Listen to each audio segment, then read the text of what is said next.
آ جائے تو باپ بھی سوتیلا ہو جاتا ہے۔ میرا باپ تو میری سگی ماں کے ہوتے ہوئے بھی سوتیلا ہی تھا۔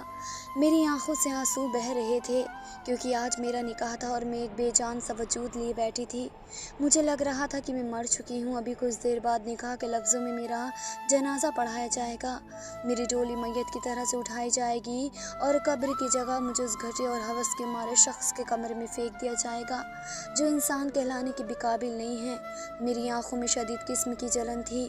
میرے دل سے اس وقت یہی دعا نکل رہی تھی کہ کاش زمین پھٹے اور میں زمین میں دھس جاؤں، یا سچ مجھے قبر میں گاڑ کر کوئی میرے اوپر مٹی ڈال دے۔ کاش میری چلتی ہوئی دھڑکنیں رک جائیں یا میرا سانس گھٹ جائے، میرا دم نکل جائے۔ کمرے کا دروازہ کھلا تھا، سامنے میرا باپ مولانا صاحب کے ساتھ کھڑا تھا۔ میرے بہتے آنسو دیکھ کر وہ نظریں چرا گیا۔ میں سوچ رہی تھی کیا ایسے بھی باپ ہوتے ہیں جو اپنی بیٹی کی آنکھوں میں آنسو دیکھ کر تڑپ جایا کرتے ہیں، ان کی ایک مسکان کی خاطر کیا کچھ نہیں کرتے۔ لیکن میرا سگا باپ ہر ایک ایسے جذبے سے عاری تھا جو بیٹیوں کے لیے ایک باپ اپنے دل میں رکھتا ہے۔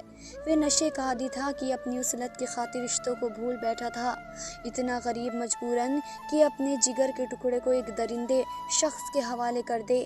میرے سامنے میرا باپ بیٹھا نکاح کے نام پر مجھے دنیا میں ہی جہنم میں پھینک رہا تھا۔ میں گمسم سی بیٹھی تھی، نکاح کے لفظ مجھے اپنے آس پاس کوڑے کی مانند لگتے ہوئے محسوس ہو رہے تھے۔ میرے گلے میں اتنی گرہ پڑ چکی تھی کہ میں نے زبان سے اقرار نہیں کیا، بس ایک سلگتی نظر اپنے باپ پر ڈالی اور اس بات میں سر ہلا کر خود کو ایک اذیت ناک زندگی کے حوالے کر دیا۔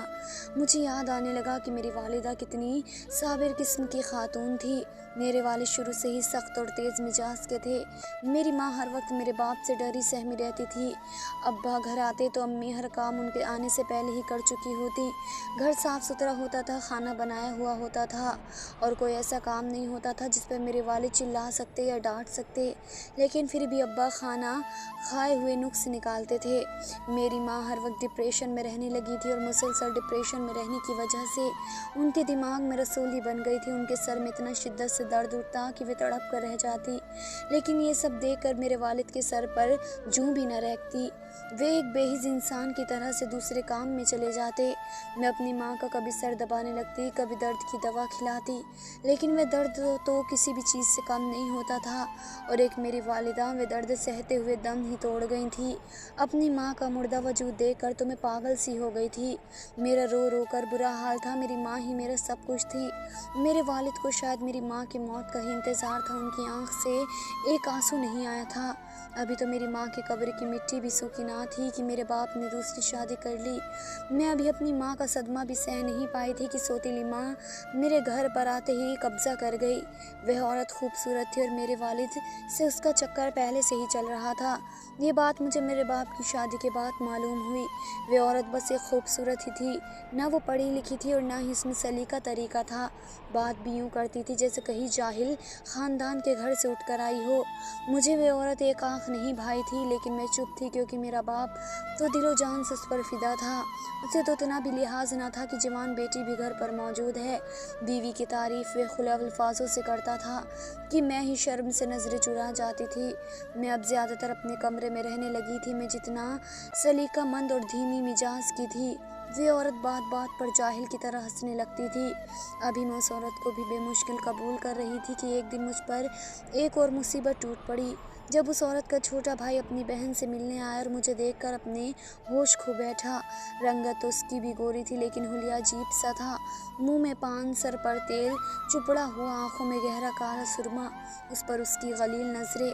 وہ مجھے سر سے پاؤں تک غور کے دیکھتا رہا تو مجھے اپنے وجود میں چینٹیاں رینگتی ہوئی محسوس ہونے لگتی، میرا دل بے چین سا ہونے لگا۔ مجھے اس کی تیز دھار نظریں اپنے وجود پر خنجر کی طرح چبھتی تھی۔ وہ مجھے دیکھ کر اپنی بہن سے کہنے لگا، تمہاری سوتیلی بیٹی تو بڑی پیاری ہے، جوان بھی ہے، اسے دیکھ کر تو میری آنکھیں ٹھنڈی ہو گئیں۔ میں لاؤنج سے کچن میں جا رہی تھی جب اس شخص کی باتیں میرے کانوں سے ٹکرائی، اس کی نظریں پل بھر میں مجھے بے چین کر گئیں۔ اس کی آنکھوں میں کیا تھا یہ میں نہیں جان پائی تھی، لیکن میرا وجود اس کی نظروں سے